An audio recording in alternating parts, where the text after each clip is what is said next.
పరిక్రియలోనే 4 ఉన్నాయి. సంకలనం దృష్ట్యా కానీ, వ్యవకలనం దృష్ట్యా కానీ, గుణకారం కానీ, భాగహారం కానీ మనకి 4 పరిక్రియలు వస్తాయి కదా గణితంలో. సో వాటిని ప్రాథమిక పరిక్రియలు అంటాం. So fundamental operation in mathematics అంటాం.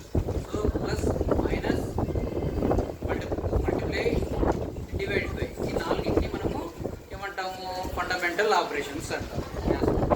Basic operations. నేను ఇప్పుడు దీని ద్వారా ఒకటే అన్ని సెట్ చేసినాం. సో మళ్ళీ ఈటీఎల్గా కూడా ఉపయోగిస్తూ మళ్ళీ మనం చూపించడం జరుగుతుంది.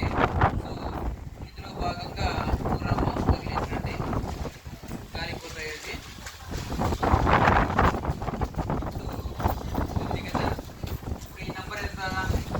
1. ఇక్కడేముంది? ప్లస్ ఉంది. 1 + 1 కదా.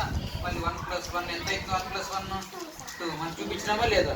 సో దీన్ని అడ్జస్ట్ చేస్తూ చూపించినాము. మళ్ళీ దీనికి మనము స్క్వేర్ నంబర్స్ కూడా తీసుకున్నట్టయితే స్క్వేర్ నంబర్స్ కూడా మనం ఫామ్ చేయొచ్చు. 2 స్క్వేర్ చేసినాం అనుకోండి. స్క్వేర్ నంబర్స్ 2 స్క్వేర్ అంటే 2 × 2 కదా. 2 × 2 ఎంత? 2 ఎంత? 4. మళ్ళీ 4 కూడా చూపించినామా లేదా? అంటే దీంట్లో ఇప్పుడు అడిషన్ దృష్ట్యా కూడా మనం చేసినాము. తర్వాత వాటికి స్క్వేర్ చేస్తే కూడా వచ్చేది కూడా చెప్పినాము.